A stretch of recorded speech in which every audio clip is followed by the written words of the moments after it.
What's going on, guys? My name is Kevin Griffith and this is the Holler Barbecue. So today I'm starting a brand new series I'm calling 2 Minute Tuesday.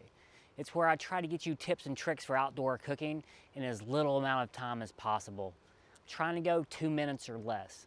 So today we're going to start off with, if you have an outdoor smaller cooker, how to get rid of these. Now this is just your 1 pound bottle. You know, for a small Blackstone or any type of outdoor cooker. Doesn't last that long.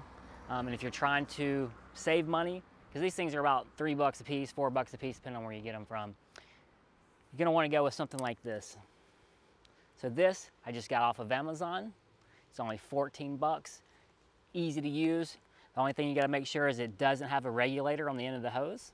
And just to hook it up, first you just take this in, make sure it's in all the way on your regulator on your cooker itself. Screw it in tight, and then make sure that the actual regulator itself is in tight on the cooker itself.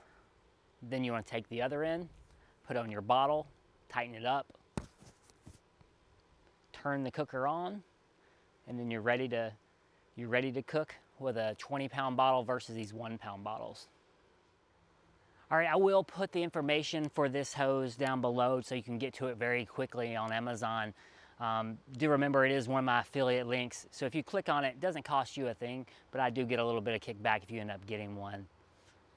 All right, guys, that's it for today's 2 Minute Tuesday. Hey, if you got any ideas of anything you want to know, any type of tips or tricks you're looking to learn, just put a comment below, let me know. And guys, if you got any questions about anything else that I do, go ahead and put them below. Hey, don't forget to hit that subscribe button, and always holler back.